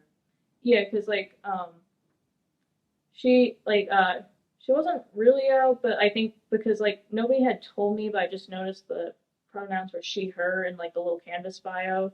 So I think because at one point I like approached her and I was like, hey, there's this Sacramento like LGBT event. I think you'd be interested. And she's like, did you just clock me as like trans and like lesbian? I was like, yeah. And I had to explain like I know it's a if you know thing. Like I could like a lot of people aren't necessarily out because of like as a trans woman, the like hormones take a while. You gotta stop. You gotta go on estrogen. So like your classmates may not know, but if you're in the LGBT community, there's usually kind of like signs that you could be like, yeah, So it's not a bad thing. It's just like you kind of like guess it. Do you, so what are your experiences been so far being somebody who is queer in the classroom? Have you had any kind of, would you say your experiences as a student are shaped by your queerness? Um, maybe so not because like I haven't really in those classes like I did talk to other people, but it was one of those things that like everyone was either I don't know how to describe it. I think because there you have the students who are there for college, and you have the students who are also like having jobs and stuff. So you don't really you talk to people, but you mainly talk to people like in the context of what's being talked about in class. So like you're not really gonna talk to people about like LGBT issues if like LGBT stuff is not said in class. But like maybe if they're like queer, like you may talk to them about it. So like I can't really say like one way or another. I could like point to high school and be like I had X experience, but in college it's just kind of like because like when you talk to people, it's usually like at the end of class, but a lot of people are always like running off to their job or running off to like another class. So you talk to people, but you don't talk to people. I don't know how to say that. Well, have you experienced faculty doing anything particular to make queer and trans students feel either included or excluded in the classroom? Well, like when they do introductions, they'll say if you want to say like pronouns, so usually they'll go with that. And then there's this one time I was like napping in just kind of like one of those hangout rooms at college because I was dead tired, and it was like I think it was like an older welding instructor, or I'm not sure exactly who he was because I never had him. And one of the people in the hangouts, she was like an older lady, like a receptionist, and they were like basically they were talking about ducks, and I don't know how to explain it, but like at some point she was like, "Wait, is your duck tranny or trans?" But she like kind of said like, "Is your duck a tranny?" And he's like, I guess they were talking about the molting of the duck or like the colors were changing. I was like, I didn't really understand the conversation, but like at first she used like the word tranny like twice, and then she eventually like said, "Oh, maybe the duck's like trans or something," like because it was changing colors. And the guy's like, I think that's just the male like how they do it. It was kind of really weird hearing the words like tranny because you were like, what? Because it's like, is this like obviously it's a slur, but you're like, is she using it in a slur context or did she, because you know how animals go through that color change of like stuff. So I was like very confused. And then auto shop obviously like there's the whole thing about most mechanics being guys. So like they're gonna say tranny a lot, not in the slur, but just in reference to the transmission of the car. So like that always like kind of you go for like that always kind of like takes you back for a moment, and then you're like, okay, they're not saying it as a slur, they're saying it as like to say the transmission. It's a very cutesy way to refer to transmissions. Yeah, so like they're not saying it as a slur, but it always like it takes a while to commute because you're like, wait, what? Because they're just like yelling it across the room, be like tranny, and then they'll like point to like what's broken on the transmission. And they'll be like, oh, you need to do X, Y, and Z, and you're like, oh, okay. So you've taken auto, body, Yeah. right? You took welding. I took cooking. I dropped out of EMT. I took a robotics class. I took all the fun stuff.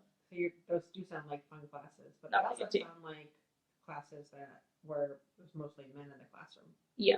Have you had any experiences around that? The auto body, so the auto professor, like on the first day, will say, like, I do not tolerate any discrimination. He's he's very interesting because like he's a very good professor. Like he knows his stuff. He treats his class well. But then like anytime politics gets brought up, like one time we were having kind of an argument because a lot of the discussion was about like making cars electric or not, and like what's the trade off, like because it's not enough to make the car electric. You have to like update the infrastructure and the grid, and then like somehow that leads to politics. And like you'll talk to this guy, and he's very like anti-discrimination in his class, but at the same time, he doesn't think Obama was born in the U.S. And you're like, what? I don't know how to describe it. You're just like, what? Yeah. And like, I mean, that's a form of discrimination. It's just sort of it's like professor. Is it because Obama's black? Like, you don't think he's born in? Because that professor's like conservative, so it's like, is it because Obama's black that you don't think he's born in the U.S.? Like, well, it's like coded racism. Yeah, like that's what I mean. So I'm like, because the only other woman in that class, like, I never had any issues with sexism because he's very anti, or like he doesn't do discrimination. She was also like being like, professor, I'm pretty sure he's born in the U.S. because it was the chemistry professor that also took the class too. Oh, and the chemistry professor is the one that said that? No, the professor of the auto body class said that, but the only other woman in the class was the chemistry professor, and we were looking at each other because we were sitting next to each other. We're like, I'm pretty sure he's born in the U.S. Well, that relates to my next question. Weird shit like that. Have you had experiences with somebody who is biracial, like that have been sort of unique, have shaped your experiences? In college or like in general? Well, let's start with college, okay, and maybe we can go out from there. And I realize I didn't ask that question very well, but I gave that my gist. No, yeah. In college, like, I think it's just like they'll look at the name and they'll look at you and they'll look at the name. Like, nothing like mean or anything discriminatory. It's just like it takes a moment to like commute. And then because the last name Sokolo is like it is a Jewish last name, but it's also just like a generally Slavic last name. So like when I show my ID to the welding employees, like I have had people try to talk to me in Russian, and unlike Spanish, I don't know how to say sorry. I don't know Russian in Russian, so I'm like because it's North Highlands, so the majority there's like a very like vibrant like Slavic immigrant like community, like Russians and Ukrainians. So like, you know, like there is always like someone in the room who probably speaks like Russian or Ukrainian. I just don't know how to say it. I'm sorry, I don't know that. But they look at the name and they're like, don't you speak? Like, and then I've had one professor, because it's one of those professors you like mess around with, that like he said something, my brother always says something, and my brother always says it, but he said it, so it took me for a moment to commute because he was like messing around with me. Like, I don't think it was anti-Semitic, but he said something like kind of like the mess with me, like just, you know, when you're messing around with your own like group, like I know like the best way to describe it is you're making jokes at your own group, but it's okay because you're part of that group. You can like say that. So he said something in terms of Jewish, and I was like, what? And then I realized, oh, he's doing that like messing around thing. He like said something my brother used to do, because like my brother's also Jewish, but he also like says like dumb shit all the time, and it took me a moment, and like I didn't really consider that as anti-Semitic because I knew he was just trying to just fuck with me, but I was like, it was a moment of me going like, wait, what? Is he Jewish as well? No, it's because he was also a minority group, so we were talking about the similarities and dissimilarities, and he's also like one of those people that does like the mess with you. But like because I had that like pretty like not close relationship, but because I had that relationship of like him messing with me and me messing with him, like it's okay. But it did take me back because it's like something my brother used to say, and I was like, what the heck? So it did have that moment of like, what? I don't know how to describe it. So I actually want to step back for a minute. I think I moved forward too quickly. Oh. You said you hadn't taken classes that really focus on queer and trans topics, and you explained a little bit about why that is. But when you, upon reflection, thinking about how in high school you didn't really have classes that included queer and trans topics or the experiences of queer and trans people, and so far anyway in college you haven't, how does that make you feel to reflect on your education and not to have seen queer and trans people included in the curriculum? I never really thought too much, but now like you're starting to get me to think about it, because like I think because you see it racially, it's like you see it gender wise and you see it racially because it's like very obvious. But I think because queer and trans isn't as obvious, like it can be obvious, but like, you know, like it's very small minority that like it does kind of like make you think of it because like people will joke around and be like, what if your boyfriend thinks, and like I don't have a partner, like I could go either way because I'm bi, but I don't have a partner, so I'm like I don't I would like to see, because I was always on more on the technical side of the college, that like I would like to see like more like folks who identify as that, but I also know that like that can be like not a safe space, that like it's auto body, it's like welding, like yeah, they're going to be respectful, but like they're going to be probably old school and they may not be as open to stuff as like let's say you go to the arts home base at like ARC, like everyone's there is like queer, like it's the arts home base at ARC. So like I never really thought about it, probably because when I was a kid, it's just one of those things you didn't really talk about, but now you just kind of you're starting to talk about it more, and since it's being accepted, it's kind of like how racism wasn't really talked about. Well, it was talked about, but it wasn't brought into the mainstream conversation until George Floyd. It's one of those things that like it's slowly getting there. So like you are kind of making me think and be like, oh, now I have to think of it. But like I know I like to fuck with some of the guys in the shop, like in welding, because they'll be like, oh, like they'll be like, I wish I had a girlfriend. And I would be like, damn, me too. Or they'll like talk about their girlfriend, and I'll just like interject my context as a woman and be like, yeah, I also wish if like a woman would cook for me too. So like because like I'm not necessarily a guy, so I don't necessarily have that pressure of performing masculinity. So like I'm already, at least on the technical side of the college, there's definitely more women in welding than auto mechanics, but it's already kind of like an oddity, so you can get away with more because like you don't necessarily threaten their masculinity, as versus if I was a guy and like doing all that. Well, it's often the case that queer women will end up doing things that are sort of contrary to what the gender norms are that are expected of women, right? Yeah. Including doing things like taking auto body classes or taking welding classes.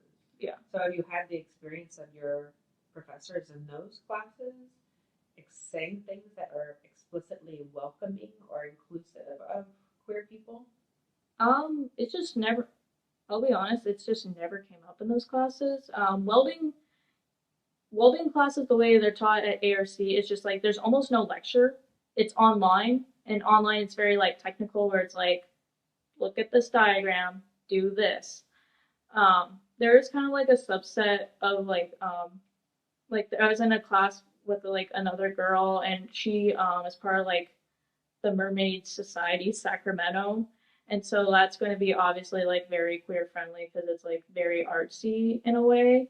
So it just never, I would say it's just never really come up in class, but it's also like you could point at is it being an issue because it never comes up. It's like why do we always like assume because it's just something in the background where it is someone's whole identity that maybe it shouldn't be in the background.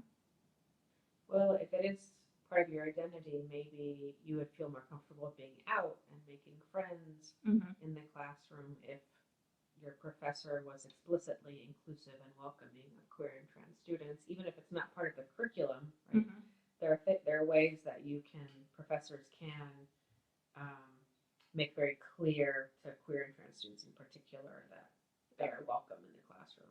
No, yeah, I definitely do agree. Like, like I would think it'd be cool to see like a rainbow flag in the auto body shop because it's such like cars are such that pinnacle of like masculinity where it's like something you don't really think about, and then you're like, oh, like yeah, like I think maybe just because I am a girl that like I don't notice that. I just always notice more of the like gender basis for the shop because I stand out as like not necessarily an oddity, but like like it's 90% guys and there's just not that many women. So I never really think about like the queer or transness just because I'm just that weird oddity already in there. And there's maybe just not that many queer people on the technical side of the college. So like there's never really anyone to talk about who's gonna understand or get what I'm talking about. And I guess as somebody who identifies as a woman in a class that's largely consists of men, it's like you have to be more vigilant about that, the way that makes you different from other people, right? Are they gonna question your skill level, your knowledge, treat you differently because you're a woman, and if that's so salient for you, Mm-hmm. maybe the queerness doesn't. It's not. That's the sort of can feel kind of secondary. Yeah, that's what I was saying. That like it's just never really come up because I'm already a woman there, and have they ever have faculty in those kinds of classrooms? Have they ever asked for pronouns that you remember? no. Welding introductions were all done online, so like there's informal talk in your class, but there's very little instructor led deliberate instruction because everyone goes into their own booth and welds. So you have to go seek out the professor when you need help in terms of like, hey, how do I weld this, or what do you think about this? So there is informal like talking with your classmates, but there's not very you can like put your pronouns on Canvas, but there's not very like formal in terms of technical like. And that's just because the way it's taught is like half online, half in class. I would say no, I'd say it's one of those things that if you add your pronouns, it's probably like it wouldn't be like hostile or anything. It would just not be the norm. Versus where you go to like other places where it is the norm. Do you do introductions and discussion forums online? I would say welding, yeah. Auto body, we didn't really introduce ourselves. We just kind of got to know ourselves over the semester. It depends on like the professor, and then like all my classes so far, except for like an art class, it's all been like introductions in class and then online. So usually you write that bio. I think I've written that bio like 4 times now, where I'm just like, hi, my name is blah blah blah, and da, da, da, da, da, da. Here's the bullet points that relate to this class. So when you have been in classes, those have been like mainly, was that like culinary, was that arts? Mm-hmm. Were there like which classes did the professors ask for pronouns? Culinary, I don't. Oh wait, culinary that introduction was online. I think I'm trying to remember. I think my natural resource classes. I think I came late to one, so I came right in the middle of introductions. I think she might have asked if like say your pronouns, and like depending on like who it is, they either say or not. It's just because like a lot of people are like, yeah, like I'm not trans. You could just assume like I look like a guy or I like look like a girl, but those are classes I've seen that like people do say it, and then there's like other classes where it's just kind of the like introduction or Canvas. Like Canvas has that option, so some people put it, some people don't. It just depends. So usually, like back in the day when you said your pronouns, it's kind of usually like that kind of indicator that they're probably trans, versus like nowadays where it's more of a norm. So it just really depends on the context. I'd say more so natural resources than the technical side. They're more willing to say it. So I know I'm sort of a little disorganized here, but another question related to the curriculum. How important do you think it is to include queer and trans topics in the course curriculum in general to make you feel included and seen at ARC? I'm not sure because like I was on the technical side of the college, so like I'll admit, like a lot of times we were like not necessarily doing like in-depth discussions. We were more so like, here's your diagram, now go do X, Y, and Z. But I think like, like I think it's nice if like a professor says, oh yeah, my brother and his husband just went out to vacation. It's like you don't necessarily have to say it out loud, but you could say like the little stuff. So you kind of get that sense of like, okay, it is safe, or like, like how they put flags in different parts of campus, like, like the, I think the Arts Center home base probably has like a pride flag somewhere. So it's like, just seeing the little stuff. You don't have to like declare it, but like the little stuff where like if you can pick up real quick, because like class isn't necessarily about that, but then you have other classes like a history class which I haven't taken, so I can't really comment. So like US history where like, I probably would be like, well, what is like they probably won't go over queer history, but like, like where's my tiny footnote of like Harvey Milk, or like, where I'm like, okay, what politicians were like LGBT and what were their influence to look up as like role models. So it just varies, but the little like if you know contexts are nice. or So like, there are different ways that faculty can signal to mhm. students that they are welcoming um, and inclusive of sort of queer and trans students without it being a part of the curriculum. Basically. Yeah, that's what I'm saying. Yeah. That like, if it's not necessarily. So if you could, would you be interested in taking classes that focus on queer and trans topics? I would say definitely because like I will admit I am laser focused. Like I had my fun classes, so I'm laser focused on taking classes that are part of my major. My major's a STEM major, so I'm like, okay, like it would be kind of hard, but I feel like those classes would maybe fall more under the general ed because like the CSUs are kind of strict on like what you can take. So that's my issue that like I'm obviously want my associates, but I want my bachelor's, so I'm like I feel a weird pressure because I'm 22 and I don't have much college credit, and like my friend's also 22 and she's going to grad school for material science. She graduated from UCLA, so like I'm telling myself I don't have to play the catch up game, but I weirdly feel pressured to play the catch up game. So if the course fulfilled general ed requirements, that would be helpful.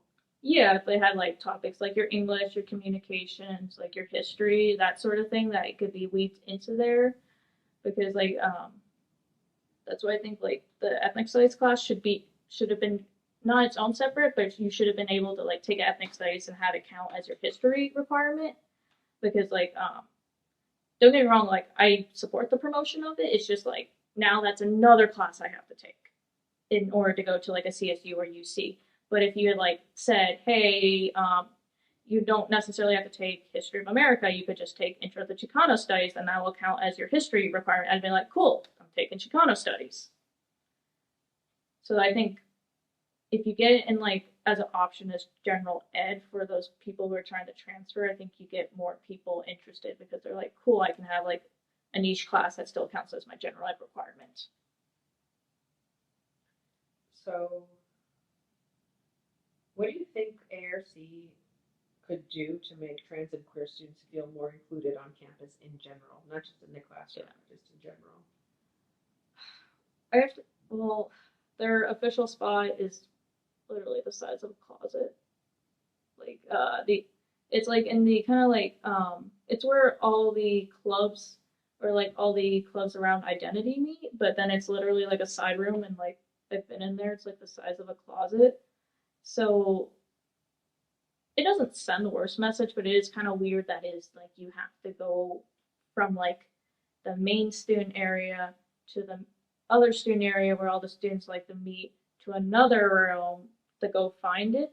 So I've never gone to events. I think if they like took the arts hub, because it's already like a lot of queer students hung out there, and they just kind of moved some of their like LGBT programming, I think it would be easier to like reach out to students because it would be hard. It's way easier to find than trying to like, because the meeting room for like all the identity based like groups, they all share the same room. So like it probably doesn't help that everyone just shares the same room. So like you could like put up stuff on the walls, but like there's other groups that, you know, also want to put up stuff on the walls.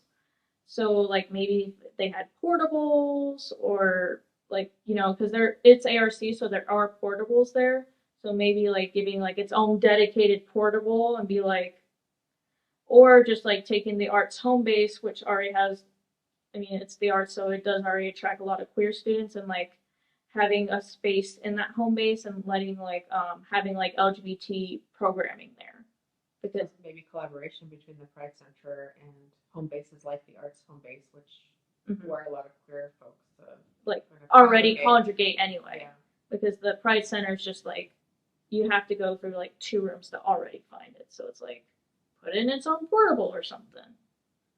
Anything else you want to say about what you think the college could do to better serve queer and trans students? I'm not sure. It's just it is college, so it is a different, because everyone either has a job or is taking full load of classes. So I understand it's harder to like run stuff. I think my issue is just the Pride Center is like way in that room.